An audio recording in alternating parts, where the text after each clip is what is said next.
Hey, what's up, y'all? As you can tell, I'm pouring sweat. It's scorching hot in Mississippi.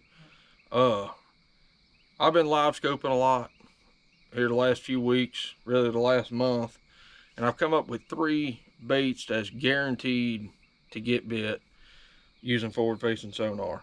So, if the fish is out there by themselves, and you come across that a lot, just a bass out there by itself, what you think is a bass by itself, you really can't beat a drop shot.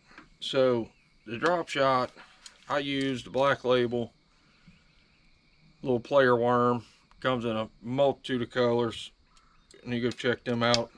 You can get them off woodbaitcountry.com. There's a bunch of local dealers now, so you just get on the website and maybe a dealer near you.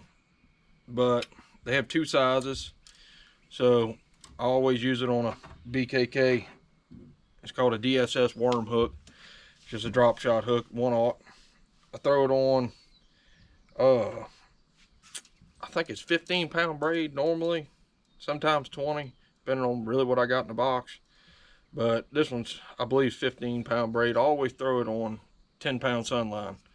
So FG knot, if y'all want a video looking up how to tie FG knot the easiest way, Cliff actually made a video on it, so y'all need to go check it out over on his YouTube channel. It is literally the easiest way to tie the FG knot. So for rods, for my drop shot, I got the TFO option bass rods. I got a 7-foot and a 7.3. 7.3 I use for a little bit heavier weights. The 7-foot I use for light weights. I like using the lightest weight possible. I don't want that thing just screaming to the bottom, especially if a fish is suspended or something like that, and you throw it on them, on that fish. You don't want it to just zoom right by him. You want him to actually see it, so it'll just ease right by him and he'll chase it to the bottom. When he chases it to the bottom, a lot of people will just sit there and wiggle it, wiggle it, wiggle it. Well, everybody does that. What I've found, if you just hold it there for 5 to 10 seconds, and you can see him on Livescope, so you know he's looking at that bait. And if he ain't bit it in 5 to 10 seconds of it just sitting there, you just barely bump it. Normally he grabs it. So the drop shot, I mean, that's literally, none of these baits are a secret. I mean, that's pretty much everybody's go-to bait. But Black Label, like I said, that player worm, it's got just a little tail on the back of it that really helps that give it a little bit more action. And like I said, there's a bunch of different colors, 2 different sizes, so y'all go check them out. Let's see. Same thing, if it's a fish by itself, I typically stick to more of the finesse style stuff. So if I see a fish out there, I threw that drop shot at him and he just wasn't very interested. In some places they're not interested in a drop shot. Some places they're interested in this player shad. In other places they're not interested in the player shad. They want that drop shot. But the Black Label player shad is probably I mean, it is literally a spitting image of a shad. Like, you could not design a bait any better to look like a shad than that. Very streamlined profile. It's got 2 little rings on the tail, help the tail kick back and forth. And Cliff came out with primal jig heads too, so now they sell them online, so you can get the player shad and the jig head to use on the website at a very reasonable price. So same thing, I throw this on 15-pound braid, got an FG knot with 10-pound sunline.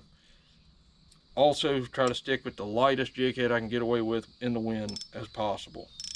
So that is key for me, is the lightest jig head possible. So I throw that on a 7.4 Taction Bass TFO rod. I like the 7.4 because I try to throw that bait with the lightest jig head possible. I want to get the maximum distance on a cast, so I use that 7.4 for that. Now, if the bass are, it's more than one, 2 to 10, normally what I see, I'll pick up a jerk bait. So the jerk bait, when there's more than one bass, it's almost guaranteed. I notice if you throw it on just one bass, a lot of times he just chases it. But if you can get it on 2 or more, they will kill each other trying to get to that thing. So my jerk bait rods are TFO rods, of course. This is about my go-to. I only have one of these because they're very high-end rods, but they are just completely worth the money. It's a 7-1 Resolve bass from TFO. It's a medium plus action, and it is perfect for jerkbait. I'm actually throwing it on 12-pound Sunline too. That's a BB1 Pro. All my jerkbait rods are 7-speed reels on them. So I also throw this Option Bass 7-foot medium action. So like I said, 7-speed rod, 12-pound Sunline. That's pretty much my go-to on it. On the jerkbait deal, I mean, I got 3 jerkbait rods that stay on my boat at all times tied up, and I got 3 different jerkbaits on it brand wise. I got a Berkeley, a 6-inch, and a Rapala on it.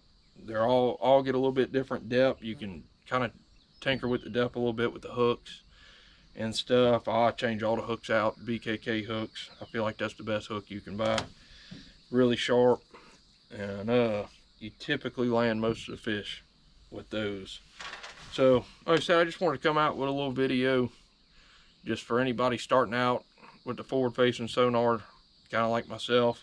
I ain't had it that long. That's just 3 baits that stay tied on in my boat at all time that seem to work really great. So appreciate y'all watching. Please like and subscribe, and I'll come out with a few more tip videos as we go. So like I said, I appreciate y'all, and y'all have a good week.